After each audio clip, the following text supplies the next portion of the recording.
Pemerintah Indonesia kembali memberikan beasiswa kepada 60 pelajar Timor Leste untuk melanjutkan pendidikan di Indonesia untuk tahun ajaran 2026.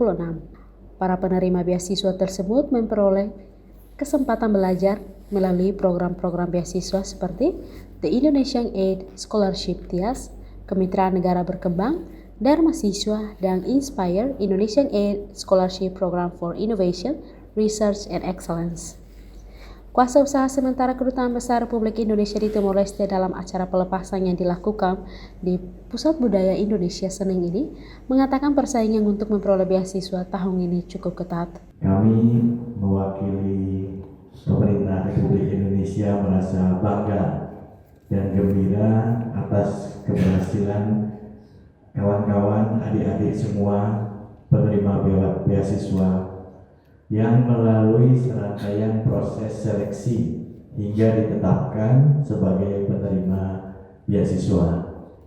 Anda adalah yang terpilih, yang terbaik, yang dipercaya menempuh pendidikan dan melanjutkan cita-cita bangsa negara Republik Demokratik Timor Leste ada di pundak kalian. Sementara itu, Wakil Perdana Menteri Timor Leste mengakui dukungan pendidikan tidak hanya berasal dari program beasiswa pemerintah, tetapi sejumlah perguruan tinggi di Indonesia juga memberikan kesempatan beasiswa secara langsung kepada siswa Timor Leste untuk jenjang S1, S2, hingga S3.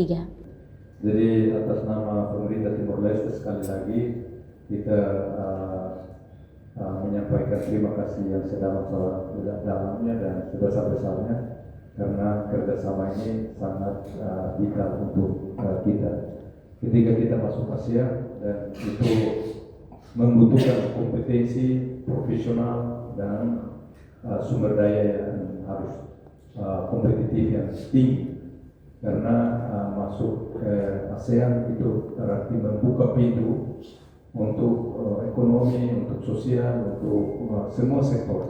Salah seorang penerima beasiswa TIAS mengaku bangga memperoleh kesempatan belajar di Indonesia setelah bersaing dengan banyak pelamar. Mahau sinto orgulho deles, no bangga deles bahawnian, tambah emabara compete a possibilidade de ramos bersama no final, tambah emabara kakara uni no garantia do para escola dunia Indonesia, mai be tuir ijak nisur. Diketahui pemerintah Indonesia bersama berbagai perguruan tinggi setiap tahun menyediakan ratusan peluang beasiswa untuk dapat dimanfaatkan pemuda dan pemudi Timor Leste. KBRI Dili sendiri akan kembali menyelenggarakan pameran pendidikan Indonesia pada tanggal 8 hingga 10 September tahun 2026 di Pusat Budaya Indonesia Dili.